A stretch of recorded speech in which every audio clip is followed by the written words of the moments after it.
Hey guys, Dion here with Your Guitar Academy, working with the Guitar Magazine, and today I'm going to be showing you how to mix some lead licks in with some of your caged chord shapes using the chords from Gravity by John Mayer, and it sounds something like this.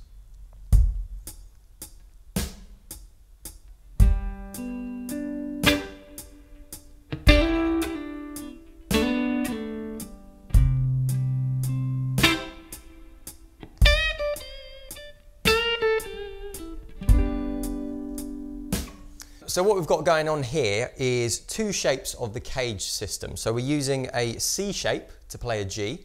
So you're going to want to have your fourth finger on the 10th fret of the A string, your third finger on the 9th fret of the D string, then you're barring with your first finger over the 7th fret of G all the way to the 7th fret of E. So that's obviously covering the B string as well.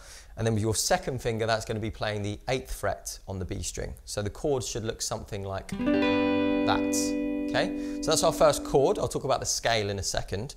The second chord is going to be an E shape, but playing a C chord. Okay, so that is your kind of standard bar chord shape. So your first finger is going to be barred all the way across that 8th fret there, and then you've got your third finger and fourth finger on fret 10 on the A and the D strings, and your second finger is on fret 9 on the G.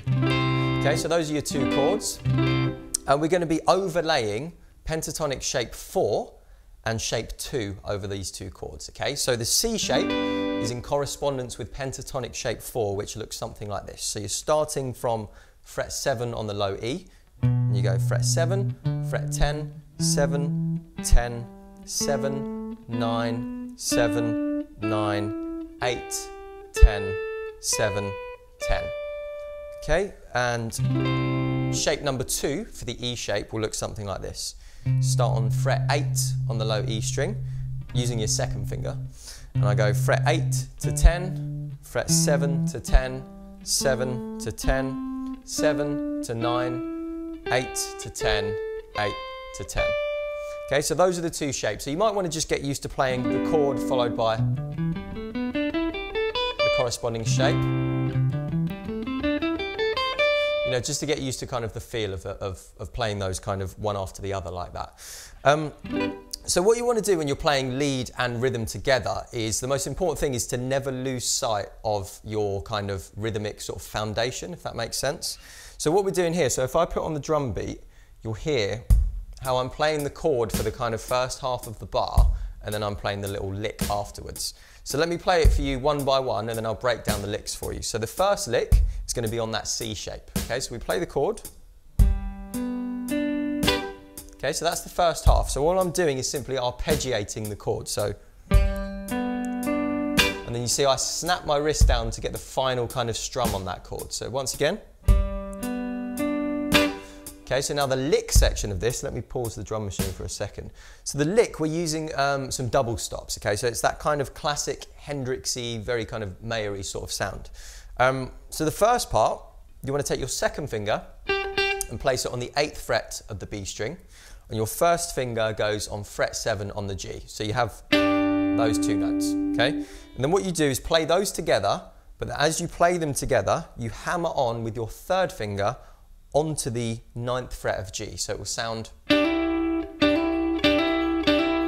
So you hear how that top note is still ringing out when I hammer on. Okay, so then what you have to do is very quickly, immediately after you've hammered on, you pick again, you do a really quick pull off. Okay, so you hear the pull off's kind of almost like a little, what's called like a grace note. It happens almost so quickly you can barely hear it.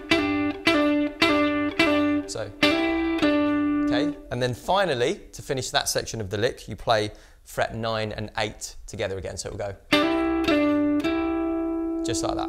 The second half of that lick, you bring your first finger down to bar over the 7th fret on D and G, and you want to pick those again together as a double stop, and you hammer with your third finger again onto fret 9 of the D string this time. Okay, and same deal, so then you do your hammer on, hammer on, pull off, and then pick again together. Okay, so, and then the pick together is on fret 9 on the D and 7 on the G. Like so. So the full lick would go. Okay, and then immediately after that you'd move to the next chord and play the next lick. So let me just play that a couple of times and you'll hear how that works, and then I'll move on to lick number 2. So here we go. So 1, 2, 3, 4, 5, 6.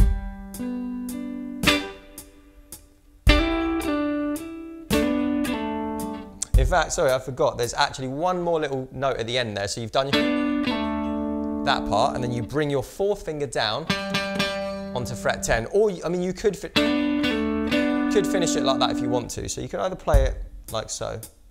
So we'll go.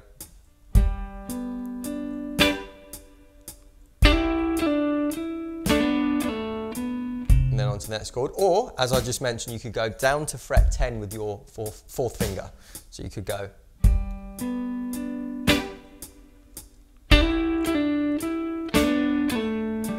Yeah, it's kind of 2 options really. But yeah, that's just, you know, that's all part of using kind of that pentatonic shape. So you kind of try and visualize how that can sort of overlay over that chord.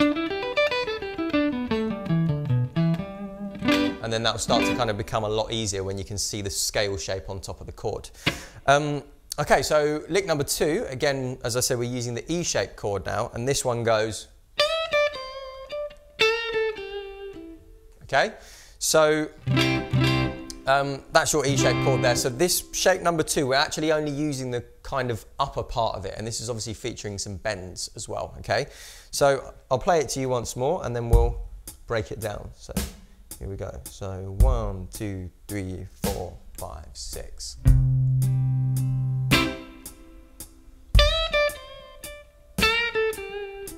Okay, simple as that. So what you're doing on this one, so again you're playing the first part of the first bar, you're playing your 2, 3, 4, 5, 6. So you're playing the chord in exactly the same way as we played the previous chord, arpeggiating with the snap of the wrist at the end. And then this little lick here goes, so you want to start with your 3rd finger on fret 10 of the high E string, and you bend a whole tone up to the fret number 12, and then you release the bend and play fret 10, fret 8. So the first part goes, and then you very quickly play fret 10 at the end again. So it will go like that.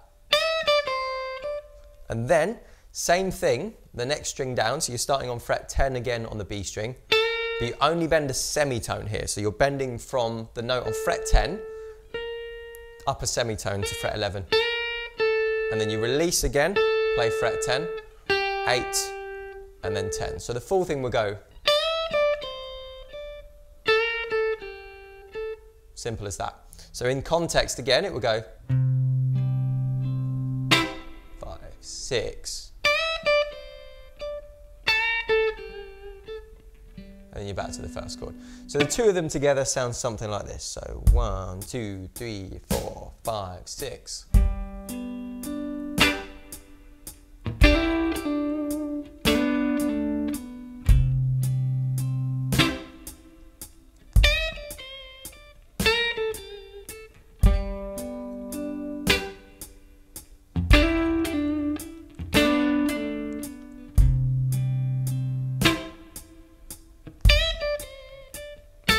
And at the end of that one, you can also add the 9th fret if you want to. So that's another little option on that 2nd lick. Rather than going, finishing on fret 10 on B, you can finish on fret 9 on G if you want to. That's just adding another note of that pentatonic shape too.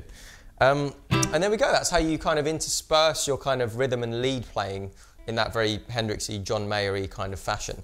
And again, the golden rule here is never losing sight of that rhythm. So you don't want to get kind of carried away in playing your lead licks and lose your place in the bar. So that's why it's very important to try and use a drum machine or a metronome or something like that to practice this. And there we go. So that's the end of this lesson. Thanks for watching, and I'll see you next time.